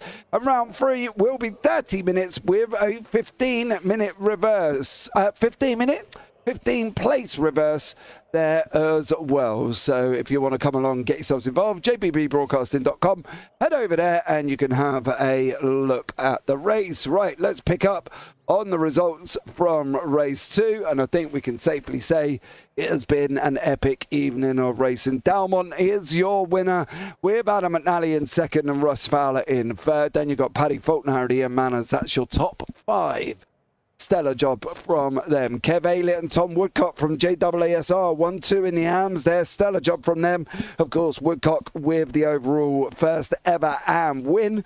John O'Cook in 8th, Reese Watt 9th, and Alan McCain in 10th. Carl Jacklett rounding off the podium in the AMs. Michael Seal, John Brown 12th and 13th with Gibbons, Stuart Gibbons, Victor Brown, Dan Lewis and Scott Malcolm there, who unfortunately did not finish this evening's race. Neither did Barnes, neither did Pollard, and unfortunately neither did Craver. They got caught up together there as well. What do you think now of this version of the racetrack? You know, it's not been that bad. Yeah, it's all right. I mean, yeah, I've been slightly swayed to not, you know, I'd probably now give it a 7, I suppose, on the track scale. Not my favourite, but it was all right. I mean, it gave us some good racing. Seemed like an all right one to drive as well. I mean, Lime Rock usually is all right. Obviously, the only change we had was the different chicane. It wasn't too bad, I suppose. Haven't ever commented on this layout of the circuit, so I suppose there was a little bit of, you know, lack of knowledge influence in that regard. But all in all, I think it's it's all right. Looking forward to the Europeans though next year. Yeah, next season. Do you feel though? I don't really feel we needed a massive amount of knowledge. You know, we've both driven this circuit, Zach. I think we've got a rough idea what it actually does here and how it works and how it goes and the jump and the chicane. I don't think we really had to worry about it too much. But what we are going to do here as well is have a chat with Kev Aylett. Kev, who took the win in the AMS. He got the 1-2 for the JAASR team here with his teammate of Tom Woodcock behind him, but he has come and joined me into the booth. Kev, welcome in there, sir. Congratulations on your victory. Good evening. I didn't think I would. I thought Adam was an amateur. No, he's a pro. Oh well, bloody hell! I was looking at the standings. Oh shit, that's good. Sorry. Sorry, what? Bleep. I wasn't expecting that. I thought Adam was an am. So that's made me happy. I wasn't expecting that in a million years. Well, I've got. I'm sure I've got him as a pro. On my screen, on my relative, he was shown as an am. Oh no, no! So Now you're I wouldn't have making raced him so hard in the first part. No, he is a pro. He's in the pro driver standings. He's on the am on my iRacing standings. Oh, okay. Well, I'll have a look at that one and find out what's going on there. But look, you've taken the overall. You watched your teammate get the win in the first race, the first ever overall AM winner. 1-2 for quality, and 1-2 for JAASR for the team championships in the AMs, which you're kind of running away with. Great night. For the second season as well. Yes, this is true. No, it's to be honest, I went into this with zero practice because I've had a week off racing after the Fuji 8 Hours special event last week. So I just wanted to get some track time, and every lap was a practice lap for me. We're just getting faster and faster and faster and getting some good momentum. We nailed it. To be honest, I could see Tom coming up in the relative behind. I was thinking, I'm not going to let him by here because I thought thinking Adam was actually ahead of me. Yeah, no, it's hard, isn't it, with your teammate? Would you have battled Tom? No. To be honest, I would play the long game. If Tom got to me and he's got the faster pace by a long way, I knew he could probably get another place ahead of me and get some more team points. That's the way I play it. So if he got the pace, let him go and get more points for us. Well, he definitely did do that in the first race, sir, and a stellar job from yourself. 2 podiums, a win and a third, Kev.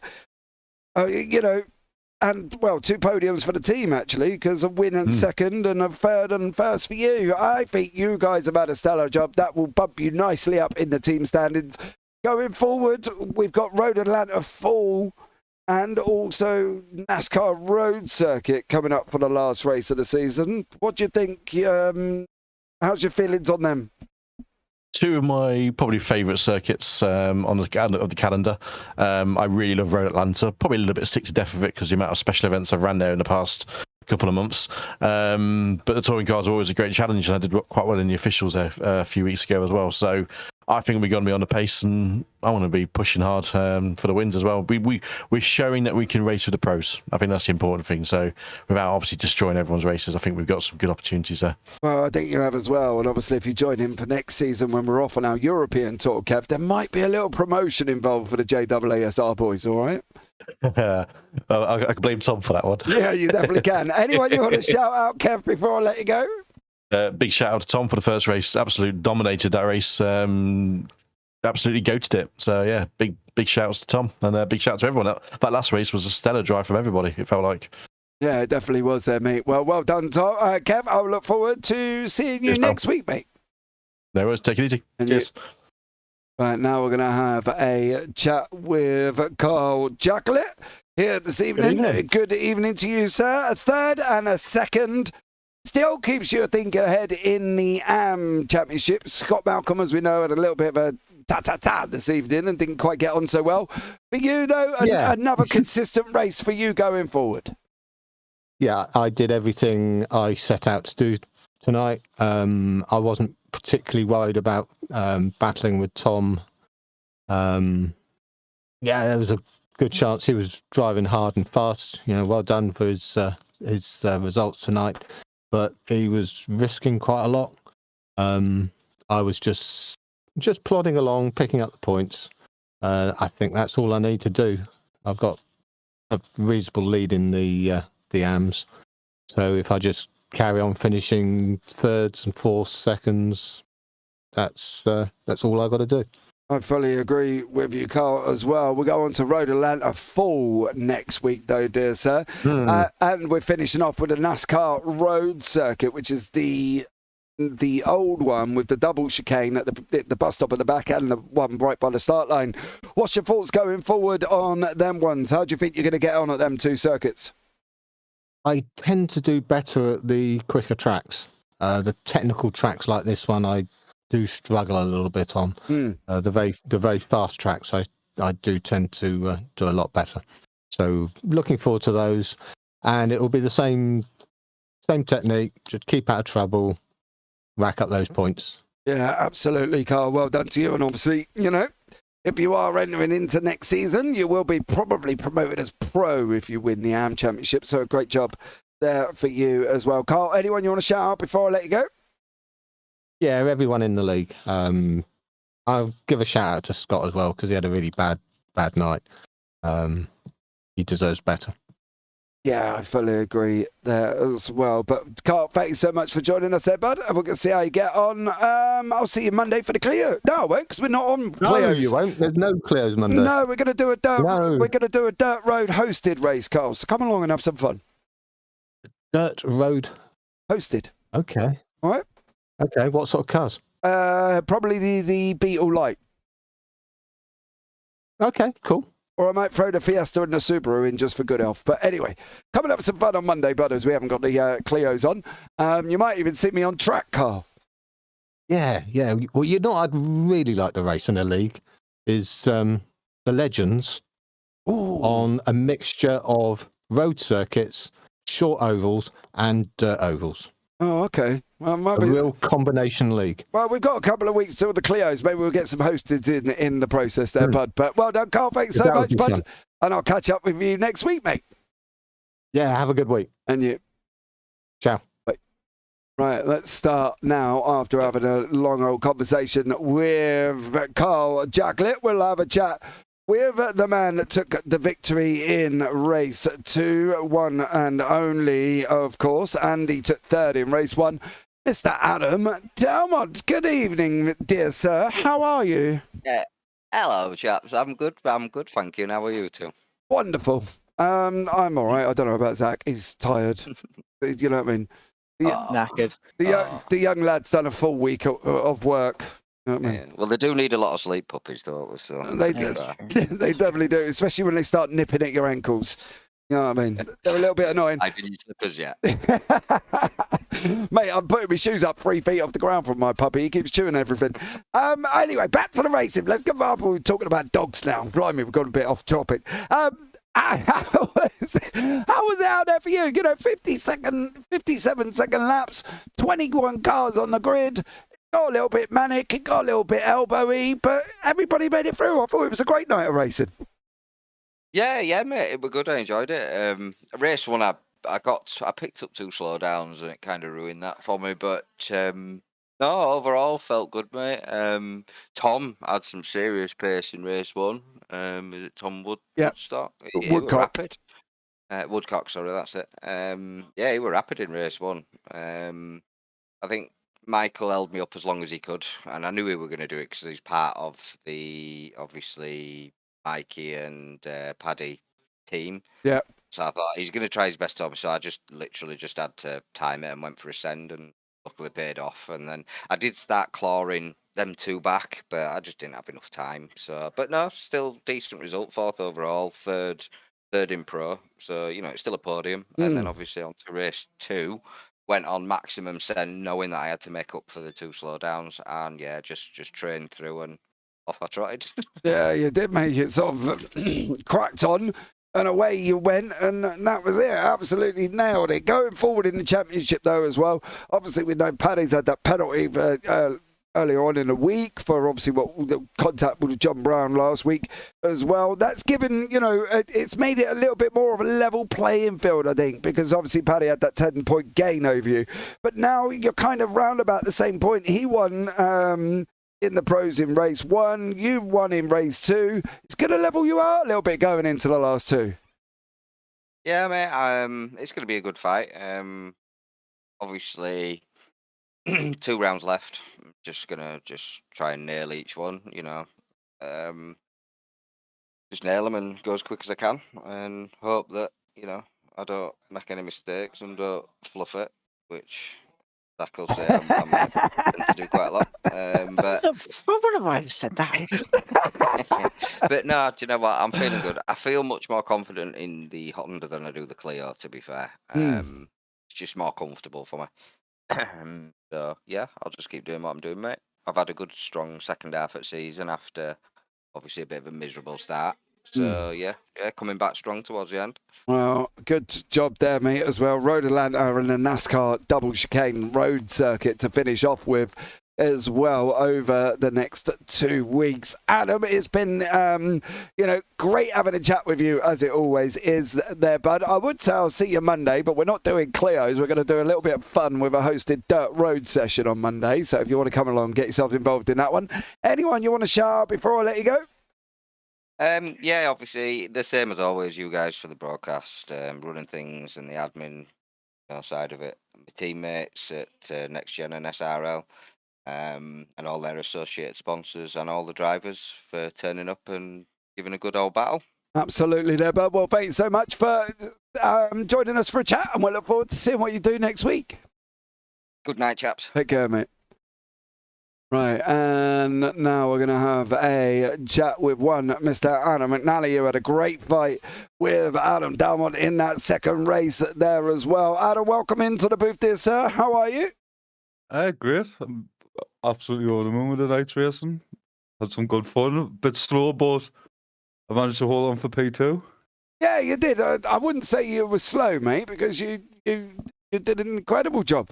You know what I mean? I wouldn't put slow in the same context of you at the moment. You did a great run.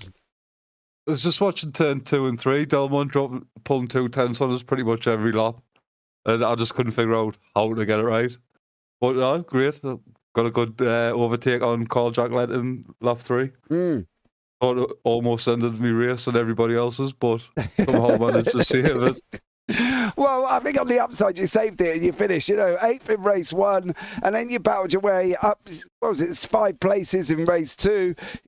Overall, not a bad night of racing for you. Obviously, you come in late into the series as well.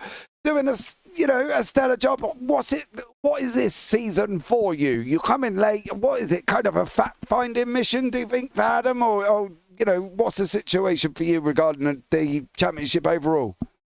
Just some fun. Like I said, just starting to get back into the front wheel drives with the Clios, and now jumping into this, and hopefully just continue on with running some more touring cars.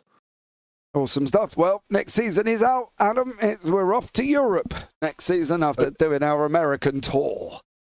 Yeah, I'll definitely be signing up and hopefully get some more pace and can put pressure on Delmont and make him get to slow down this time. Yeah, definitely on that one. It was rife in this circuit, mate. Anyone you want to shout out before I let you go, sir? Yeah, just everyone, as always, who does the work behind the scenes, you guys for doing the broadcast, and everyone who turns up and makes the racing great. Awesome stuff. Well, Adam, thank you so much there, buddy. I look forward to seeing what you can do next week at Road Atlanta. Right, cheers. Take care.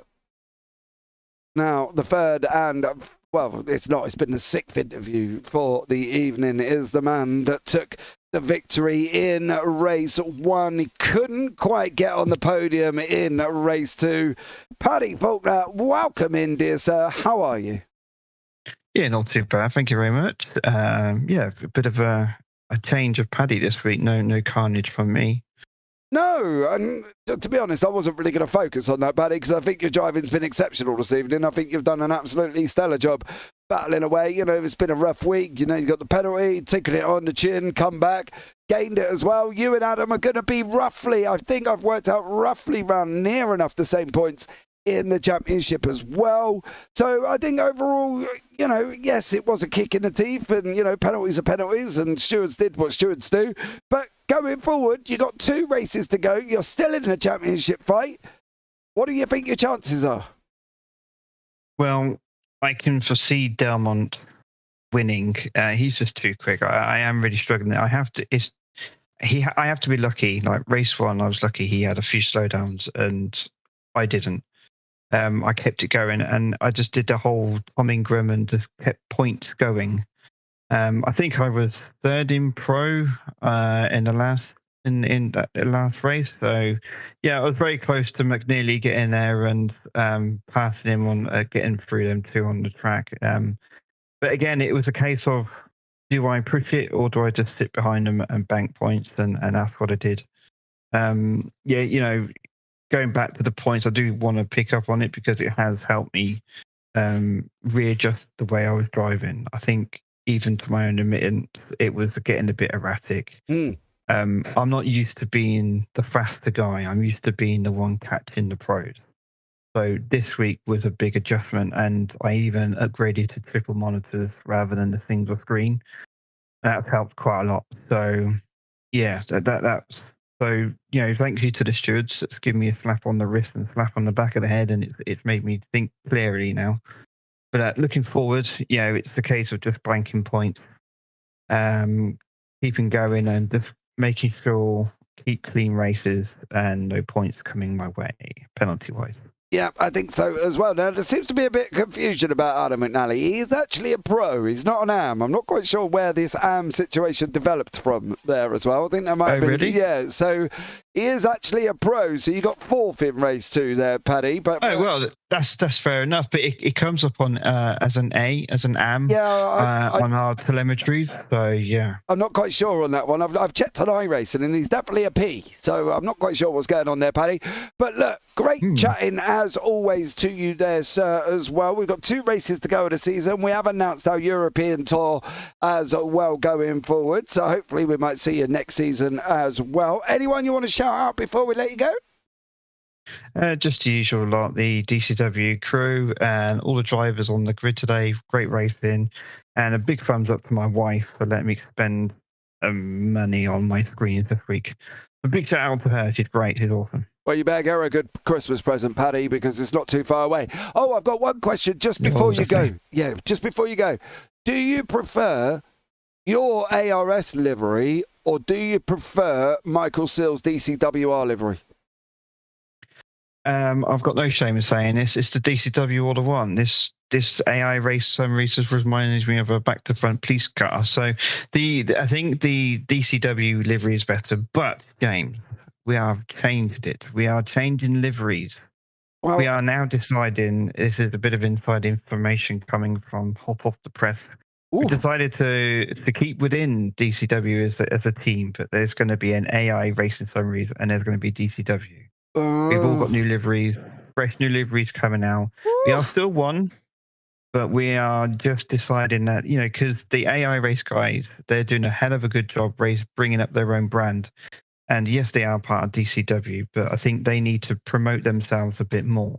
Yes. Whereas DCW as a team is still going, as everything. So everything's still the same, but 2 different liveries. We've got some new liveries coming up, and you'll see in the new seasons coming up, we've had a new designer come in and fresh new look, fresh new team. So, yeah, look out for that. It's going to be a good one. Well, hopefully there will be yellow, Paddy. So, there we go, buddy. Yeah, it's still yellow and blue. Don't worry, James. Good. Still yellow and blue. I could go sleep a very happy man now, Paddy Faulkner. Thank you so much for that, buddy. It is a good livery, though, isn't it? So I appreciate it. Thank you. No, I do like the Michael Seals one. A lot better. Paddy, I'll catch up with you next week, buddy. Thank you so much for joining us. Take care. Cheers, mate. Bye. Bye. I really need to shorten my interview, Zach. I do waffle on for quite ages, having a good old chin wag with the drivers. You know what I mean? Fair enough. I'll just take a quick little nap. I know. I know. I mean, my interviews last as long as race 1, to be fair, but there we go. Hang on. How long ago did race 2 end? Let's have a look. When were the results up? Oh, stop it. It's building a community, Mr. Sweeney, and enjoying the guys. It literally was 20 minutes ago, James. I know. But fair enough. No, it's good. It's good. Build relations. We get a nice little insight, and we did have 6 drivers come in. Give me a break. You know what I mean? Yeah, that's true. That's what, like 3 and a bit minutes per driver. Yeah, that's good. That's fine. Thank you very much. So there we go. Yeah, no, fair enough. No, good insight. Fair enough. Final word from you on this circuit, then, Mr. Sweeney. Are you starting to love it a little bit? It's all right, I guess. I don't hate it. I enjoyed the racing today. I'm sure it'd be fun to drive. Let's just look forward to the final 2 rounds and end the season on a high. Awesome stuff. Well, guys, that's rounded out for tonight. Thank you so much to everybody that's joined us. You are all amazing. Keeping chat going there once more. All the boys from DCW, of course, Piercy coming in, Richard Simnar, Jones as well, Mark Collicott. Then we got Alan joining us here again. Gianni jumping in for the first time. Trissing 0507. They're great. Thank you so much for joining me. I didn't see any Phil across the pond, but Austin Draper, as always, coming in. No Ria either, unfortunately. Stuart Rice, thank you so much. And Adam Delmont coming in at the end. Amazing as always. Guys, that's going to round it out tonight. Don't forget, we've got more racing coming up on the JPB YouTube channel. We've got SR4S tomorrow night with Zach and Mr. Dean Biggles. We've got the Racers Elite Dirt race happening in American time around about 8:30. So if you're an American, come and have a look. 8:30 in Eastern. And then on Sunday, we got the GT4s from Australia kicking off on Sunday morning at about 10:30. Then we will be going into a special event to follow the JPB esports team as they tackle the Drive for a Wish charity race at Le Mans. And then we're going to round off the evening with IGP on a Sunday. So as always, guys, thank you so much for joining me. From myself, James Parfitt, up here in the booth with Zach Sweeney. Take care. Have a great week. And you never know, we might see you on the track sometime. Good night.